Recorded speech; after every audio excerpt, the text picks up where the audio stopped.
Hello guys, welcome to my vlog. For today's video pala guys is magluluto tayo ng tinola. So yun nga guys, maghiwa na tayo ng karne ng manok. At susunod na natin yung papaya. Hindi mawawala yung papaya sa tinola guys. At ang ginamit ko nga yan guys is yung galing sa mini farm natin na yung kangkong. Ayan guys, kayatin lang natin. At isusunod naman natin yung mga ricados natin guys. Yung bawang. Kayatin muna natin yung bawang. Sibuyas. At saka yung luya. Ang ginawa ko dyan sa luya guys is yung pino. Baka nakakain siya guys. Katapos natin magkayat guys, ay magigisa na tayo. Ayan, uunahin natin yung bawang. Sunod natin yung sibuyas. Tsaka natin susunod yung dinuhog nating luya. Gisahin lang natin kunti. Tsaka natin susunod yung karne ng manok.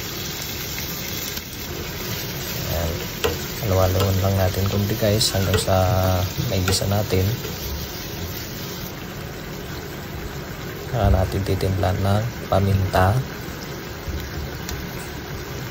magic sarap, at saka yung chili powder. So yun nga guys, pag nagigisa ako, gusto ko na igigisa siya sa patis. Yan, gigisa muna natin sa patis guys. Pag nagigisa na natin ng ganyan guys, saka natin sasabawan. Yan. Tapos antayin lang natin kumulo at lalagyan na natin yung papaya natin. Pag kumulo na ito at medyo malambot na yung papaya, isunod naman natin yung kangkong natin guys. Yung kangkong yung ginamit ko guys dahil wala tayong sili.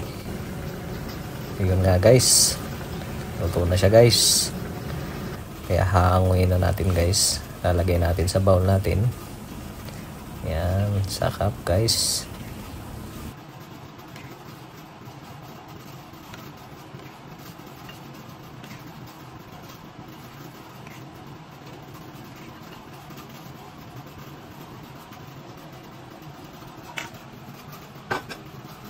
Dito na nga guys, ihahanda na natin sa lamesa natin kasi nagugutom na tayo nang tayo makakain na. Yan. Naggawa din pala ako ng sausawan kong patis dyan guys. Baka pampasakap sa kain natin. Tsaka yung prutas natin guys, hindi na mawala yan. So, yun guys, nakakain na tayo guys. Chap chap chap chap.